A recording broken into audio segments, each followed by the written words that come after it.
Hello ಎಲ್ರಿಗೂ ನಮಸ್ಕಾರ. Women's premier ಲೀಗ್ನ ಮೊದಲ ಮ್ಯಾಚನೇ ಎಂತಹ ಥ್ರಿಲ್ಲರ್ ಆಗಿದೆ. RCB ಬೃಹತ್ ಮೊತ್ತವಾದ 202 ಚೇಸ್ ಮಾಡಿದೆ. ಇದೇ ವುಮೆನ್ಸ್ ಪ್ರೀಮಿಯರ್ ಲೀಗ್ ಹಿಸ್ಟ್ರಿನಲ್ಲೇ ಹೈಯೆಸ್ಟ್ ಸಕ್ಸಸ್ಫುಲ್ ರನ್ ಚೇಸ್ ಆಗಿದೆ. ಸೊ ಮೊದಲ ಮ್ಯಾಚ್ನಲ್ಲೇ ಇಂತಹ ದಾಖಲೆ ಆಗಿದೆ ಅಂತಲೇ ಹೇಳ್ಬೋದು. ಸೊ ಅಷ್ಟೊಂದು ಈಸಿ ಇರಲಿಲ್ಲ ಚೇಸು. ಸ್ಟಾರ್ಟಿಂಗ್ನಲ್ಲೇ ವಿಕೆಟ್ಗಳು ಹೋಗಿತ್ತು. ಆದರೂ ಕೂಡ ಆಲಿಸ್ ಪೆರಿ ಮತ್ತು ರಿಚಾ ಘೋಷ್ ಅವರ ಅಬ್ಬರದಿಂದ ಮ್ಯಾಚು RCB ವುಮೆನ್ಸ್ ಕಡೆನೇ ಹೋಯಿತು. ಸೊ ಮ್ಯಾಚ್ ಸಣ್ಣದಾಗಿ ನೋಡೋಣ ಏನೇನಾಯಿತು ಅಂತ ಈ ವಿಡಿಯೋದಲ್ಲಿ. ಸೊ ಅದಕ್ಕೂ ಮೊದಲು ಹೊಸಬರಾಗಿದ್ದರೆ ಚಾನಲ್ಗೆ ದಯವಿಟ್ಟು ಸಬ್ಸ್ಕ್ರೈಬ್ ಮಾಡ್ಕೊಳ್ಳಿ ಸ್ಪೋರ್ಟ್ಸ್ ಅಪ್ಡೇಟ್ಗಾಗಿ. ಸೊ ಗುಜರಾತ್ ಜೈಂಟ್ಸ್ ಮೊದಲು ಬ್ಯಾಟಿಂಗ್ ಮಾಡ್ತಾರೆ. ಮೊದಲು ಬ್ಯಾಟಿಂಗ್ ಮಾಡಿದ ಗುಜರಾತ್ ಜೈಂಟ್ಸ್ಗೆ ಆರಂಭ ತುಂಬಾ ಸ್ಲೋ ಆಗಿತ್ತು. ಲೋರಾ ವೋಲ್ವರ್ಡಟ್ ಅವರು ರೇಣುಕಾ ಸಿಂಗ್ ಅವ್ರಿಗೆ ಔಟ್ ಆಗ್ತಾರೆ. ಒಂದು ಅದ್ಭುತವಾದ ಸ್ಪೆಲ್ ಬರುತ್ತೆ ರೇಣುಕಾ ಸಿಂಗ್ ಅವರಿಂದ. ಸೊ ಎಕನಾಮಿಕಲ್ ಆಗಿ ಇರೋದಲ್ದೇ ವೋಲ್ವರ್ಡಟ್ ಅವರ ವಿಕೆಟ್ ಕೂಡ ತೆಗಿತಾರೆ. ಸೊ ಅದಾದ ಬಳಿಕ ಕನಿಕಾ ಓಜಾ ಅವರು ಹೇಮಲತಾ ಅವರ ವಿಕೆಟನ್ನು ಪಡಿತಾರೆ. ಸೊ ಅದಾದ ಬಳಿಕ ಒಂದು ಬೆಂಕಿ ಪಾರ್ಟ್ನರ್ಶಿಪ್ ಬರುತ್ತೆ ಬೆತ್ ಮೂನಿ ಮತ್ತು ಆಶ್ಲಿ ಗಾರ್ಡ್ನರ್ ಅವರಿಂದ. ಸೊ ಇನ್ಫ್ಯಾಕ್ಟ್ ಈ ಪಾರ್ಟ್ನರ್ಶಿಪ್ನಲ್ಲಿ ಬೆತ್ ಮೂನಿನೇ ಜಾಸ್ತಿ ರನ್ಸನ್ನು ಹೊಡಿತಾರೆ. ಸೊ ಅದಾದ ಬಳಿಕ 56 ರನ್ ಗಳಿಸಿ ಬೆತ್ ಮೂನಿ ಅವರು ಔಟ್ ಆಗ್ತಾರೆ. ಸೊ ಅದಾದ ಬಳಿಕ ಆಶ್ಲಿ ಗಾರ್ಡ್ನರ್ ಅವರು ಬೌಂಡ್ರಿ ಸಿಕ್ಸರ್ಗಳ ಸುರಿಮಳೆಗೈತಾರೆ ಅಂತಲೇ ಹೇಳ್ಬೋದು. ಸೊ ಟೊಟ್ಟಿನ್ ಅವರ ಜೊತೆ ಗೂಡಿ ಒಂದೊಳ್ಳೆ ಪಾರ್ಟ್ನರ್ಶಿಪ್ಪನ್ನು ಮಾಡ್ತಾರೆ. ಸೊ 31 ಬಾಲ್ನಲ್ಲಿ 67 ರನ್ಗಳ ಅದ್ಭುತವಾದ ಪಾರ್ಟ್ನರ್ಶಿಪ್ ಆಗಿರುತ್ತೆ ಇದು. ಸೊ 8 ಸಿಕ್ಸರ್ ಹಾಗೆಯೇ 3 ಬೌಂಡ್ರಿ ಸಹಿತ 79 ರನ್ನನ್ನು ಹೊಡಿತಾರೆ ಆಶ್ಲಿ ಗಾರ್ಡ್ನರ್ ಅವರು. ಸೊ ಅವ್ರಿಗೆ ಸಾಥ್ ನೀಡಿದ ಟೊಟ್ಟಿನ್ ಅವರು 13 ಬಾಲ್ನಲ್ಲಿ 25 ರನ್ನನ್ನು ಸಿಡಿಸ್ತಾರೆ. ಸೊ ಗಾರ್ಡ್ನರ್ ಅವರು ಭರ್ಜರಿಯಾಗಿ 8 ಸಿಕ್ಸರ್ಸ್ಗಳನ್ನು ಹೊಡೆದಿದ್ದಾರೆ ಇವತ್ತು. ಸೊ ಸಿಮ್ರನ್ ಅವರು ಕೂಡ 11 ರನ್ನನ್ನು ಕ್ಯಾಮಿಯೋ ಆಡಿದ್ರು ಆಮೇಲೆ. ಸೊ ಇದರೊಂದಿಗೆ ಗುಜರಾತ್ ಜೈಂಟ್ಸ್ ವುಮೆನ್ ತಂಡ 201 ರನ್ಗಳ ಭರ್ಜರಿ ಮೊತ್ತವನ್ನು ಕಲೆ ಹಾಕ್ತಾರೆ. RCB ಪರ ಬೌಲಿಂಗ್ನಲ್ಲಿ ಕೇವಲ ರೇಣುಕಾ ಸಿಂಗ್ ಅವರು ಅಷ್ಟೇ ಚೆನ್ನಾಗಿ ಹಾಕೋದಕ್ಕೆ ಸಾಧ್ಯವಾಗಿದ್ದು 4 ಓವರ್ನಲ್ಲಿ 25 ರನ್ ನೀಡಿ 2 ವಿಕೆಟನ್ನು ಪಡಿತಾರೆ. ಉಳಿದವರೆಲ್ಲ ಎಕ್ಸ್ಪೆನ್ಸಿವ್ ಆದರು ಅಂತಲೇ ಹೇಳ್ಬೋದು. ಸೊ 202 ರನ್ ಬೃಹತ್ ಮೊತ್ತವನ್ನು ಕಲೆ ಹಾಕಿದ RCB ವುಮೆನ್ಸ್ ತಂಡಕ್ಕೆ ಆರಂಭಿಕ ಆಘಾತ ಆಗುತ್ತೆ. ಸೊ 2 ಬೌಂಡ್ರಿಯೊಂದಿಗೆ ಚೆನ್ನಾಗಿಯೇ ಇನ್ನಿಂಗ್ಸ್ ಆರಂಭ ಮಾಡಿದ್ದ ಸ್ಮೃತಿ ಮಾಂದನ್ ಅವರು ಆಶ್ಲಿ ಗಾರ್ಡ್ನರ್ ಅವ್ರಿಗೆ LBW ಬರೆಗೆ ಔಟ್ ಆಗ್ತಾರೆ. ಅದೇ ಓವರ್ನಲ್ಲಿ ಡೇನಿಯಲ್ ವೈಟ್ ಅವರು ಕೂಡ ಔಟ್ ಆಗ್ತಾರೆ. ಸೊ ಇದರೊಂದಿಗೆ ಡಬಲ್ ಸ್ಟ್ರೈಕ್ ಬೀಳುತ್ತೆ RCB ತಂಡಕ್ಕೆ.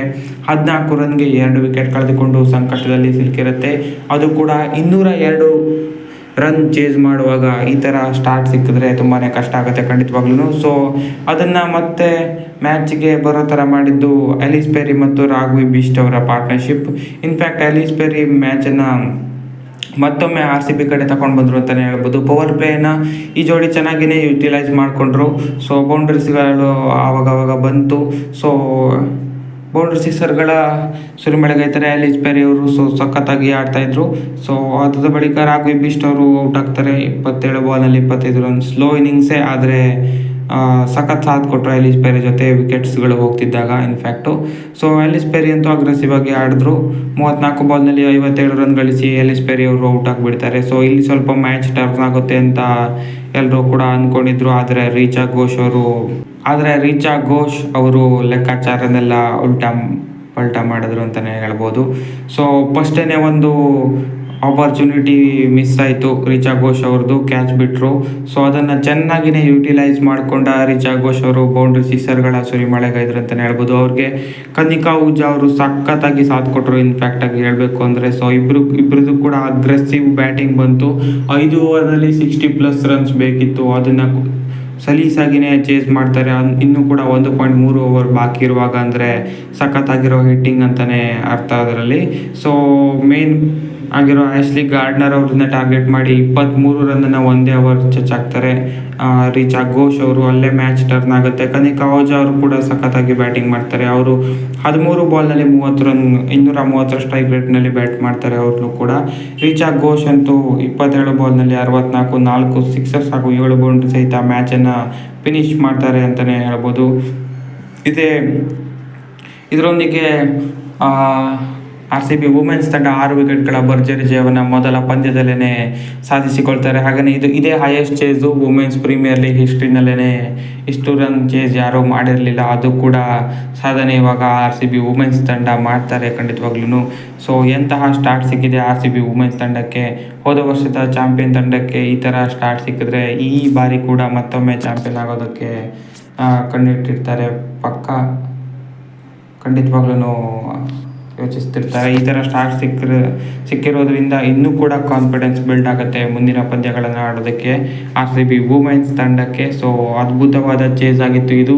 ಸೊ ಹೋಪ್ಫುಲಿ ನೀವು ಕೂಡ ಈ ಮ್ಯಾಚ್ ನೋಡಿದಿರ ಅಂತ ಅಂದ್ಕೊಳ್ತೀನಿ. ಸೊ ಹೇಗನ್ನಿಸ್ತು ಈ ಮ್ಯಾಚ್ ಅಂತ ಕಮೆಂಟ್ ಮಾಡಿ ತಿಳಿಸಿ. ಹಾಗೆಯೇ ಹೆಚ್ಚಿನ ವಿಡಿಯೋಗಾಗಿ ಸ್ಪೋರ್ಟ್ಸ್ ಇನ್ ಕನ್ನಡ ಚಾನಲ್